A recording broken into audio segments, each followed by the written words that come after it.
আমার সাম্মাম গাছ আজ বয়স 9 দিন। 9 দিন বয়সে এরকম গ্রোথ।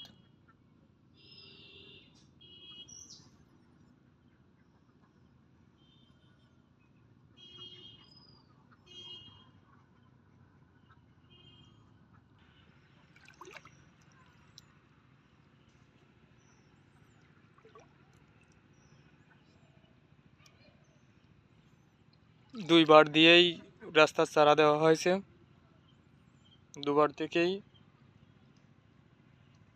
মোটামুটি গ্রোথটা সুন্দর। কিছু কিছু গাছের গ্রোথ বেশি, আবার কিছু কিছু গাছে একটু সমস্যা দেখা যাচ্ছে, মানে গ্রোথ কম।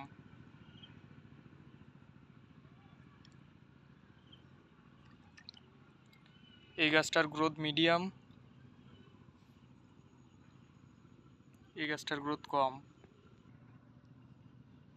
এইখানে মনে হচ্ছে যেন মাকড়ে আক্রমণ করেছে।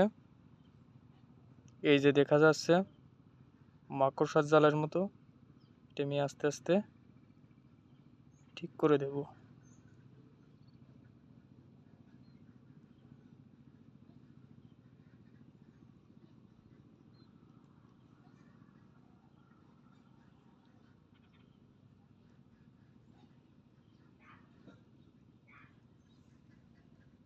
এখানে 2টি বীজ দেওয়া হয়েছিল।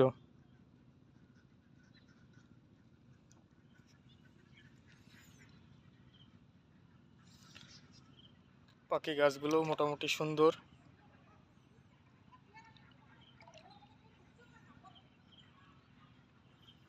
এই গাছগুলো দেখা যায় যে রোদ হলে পাতাগুলো এরকম হলুদ হয়ে যায়, কিন্তু এটা কোনো সমস্যা না। আবার রাত হলে সবুজ হয়ে যায়, গাঢ় সবুজ। এইখানে দেখা যাচ্ছে যে আমি জৈব সার প্রয়োগ করেছি। আমার এই গাছটা গ্রোথ অনেক সুন্দর, 5 পাতার মতো বেরোয় আছে। আর বৃষ্টির সময় যেটা দেখা যায় যে শিকড়গুলো বাইরে বেরিয়ে আসে, এই ছোট ছোট করে শিকড় দেখা যাচ্ছে। মোটামুটি কিছু কিছু জায়গায় বীজ রোপণের সময় দেখা যায় যে বীজের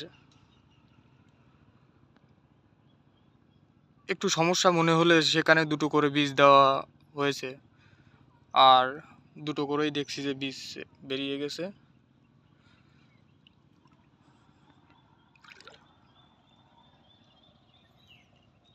আমি এখানে অবশ্যই 2টি করে রাখবো না, যেখানে 2টি গাছই একই সাইজ সেখানে 2টি করে রাখবো। যেটা একটু ছোট হয়ে গেছে সেটা ছিঁড়ে ফেলবো।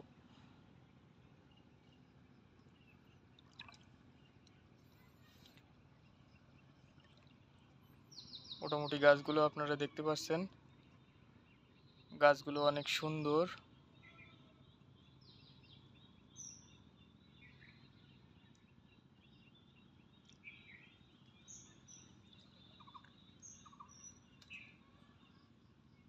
এই গাছগুলোর পরিচর্যা, টেক কেয়ার করা অনেকটা টাফ।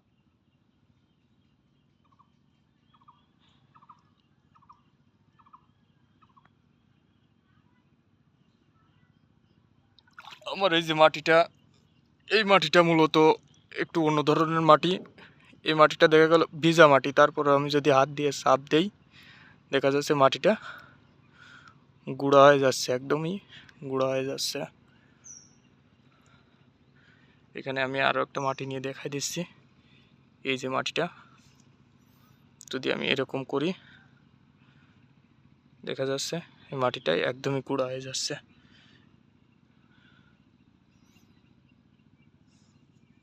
এই মাটিটা আসলে একদমই অন্যরকম মাটি। এই মাটিতে খুবই পারফেক্ট হয়, খুবই সুন্দর হয়। আর সবথেকে মেইন বিষয় যেটা সাম্মাম চাষে, সেটা হচ্ছে ঘাস পরিষ্কার রাখতে হবে। তবে ভুলেও মালচিং ব্যবস্থা কেউ না করাই ভালো, কারণ ইউটিউবে যতগুলো ভিডিও দেখানো হয় মালচিং পদ্ধতি, ওগুলো একদমই বাজে পদ্ধতি। ওই পদ্ধতিতে চাষাবাদ করা আসলে তেমনটা ভালো ফলন দেয় না, রেজাল্ট ভালো হয় না। খোলামেলা যদি সূর্যের আলো না পড়ে তাহলে গাছের গ্রোথ সেরকম ভালো হয় না।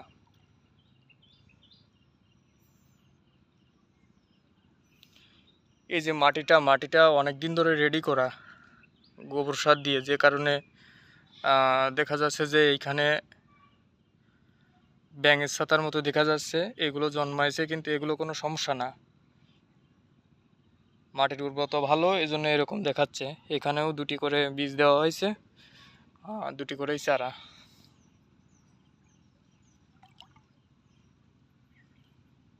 এখানে খেয়াল রাখতে হবে এই ছোট এরকম ধরনের মানে এটা আছে আগাছাগুলো পরিষ্কার করতে হবে। মূল কথা, এখানে দেখা যাচ্ছে আমি যেটুকুনি জায়গায় চাষ করেছি এটুকু জায়গায় সম্পূর্ণ ঘাসমুক্ত রাখতে হবে।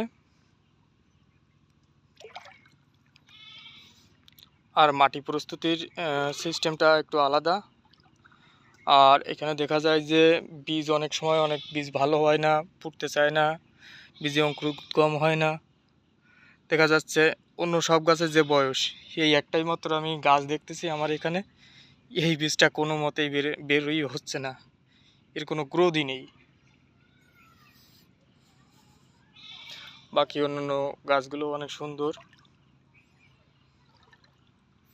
আমার এইখানে হঠাৎই একটা শাক গাছ আগের থেকেই হয়ে পড়েছিল, তবে শাক গাছটি আমি নষ্ট করিনি, এটাকে রেখে দিছি।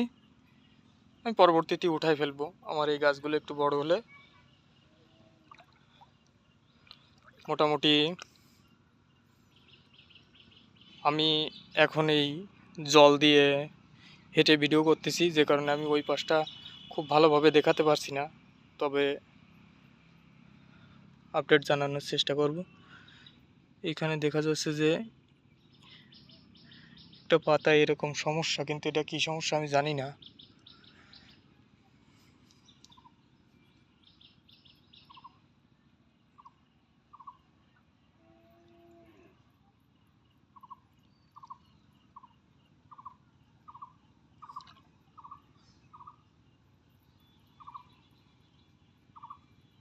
এই যে এই হালকা রোদে এদের পাতাগুলোর এই শিরার এখান থেকে মনে হবে যেন একদম হলুদ হয়ে যাচ্ছে, কিন্তু এটা কোনো সমস্যা না, এটা আবার রাত হলে ঠিক হয়ে যায়।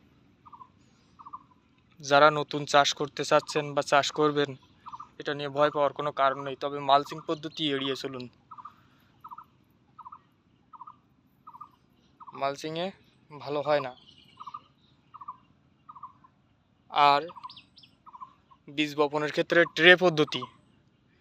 ট্রেতে যেভাবে সিডলিং ট্রেতে চারা তৈরি করে ওইভাবে চারা তৈরি করলে সে চারায় ফলন ভালো হয় না, মাটির সাথে অ্যাডজাস্ট করতে পারে না।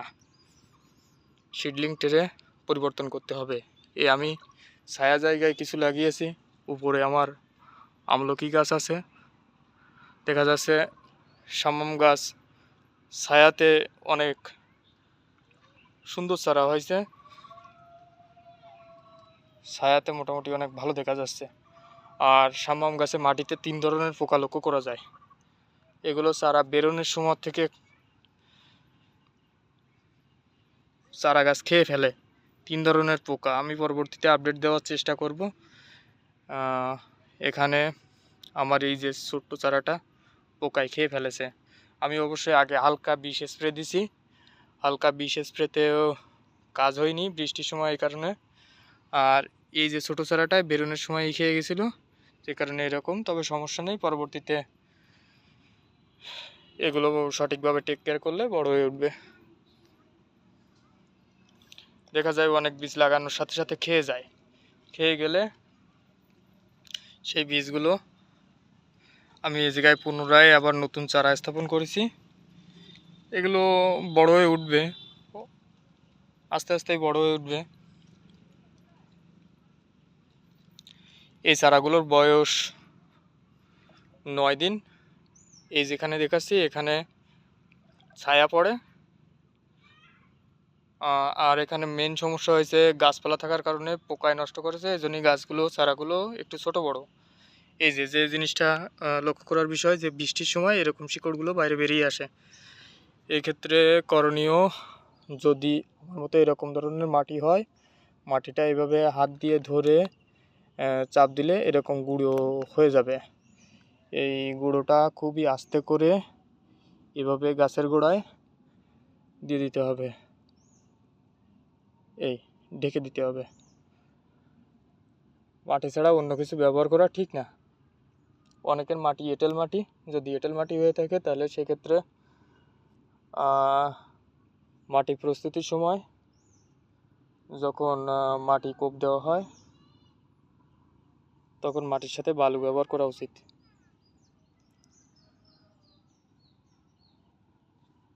এই যে ছোট ছোট যেগুলো দেখা যাচ্ছে পোকায় নষ্ট করে ফেলছে, যে কারণে এরকমটা হয়েছে। এই পোকা পোকা দমনের জন্য আমি ব্যবস্থা গ্রহণ করছি, আশা করি ঠিক হয়ে যাবে। যে যে জায়গায় একটু সমস্যা হয়েছে সেই জায়গায় এইখানে যে বীজগুলো ফুটে উঠছে সেই বীজগুলো পরবর্তীতে আমি পুনরুত্থাপন করব।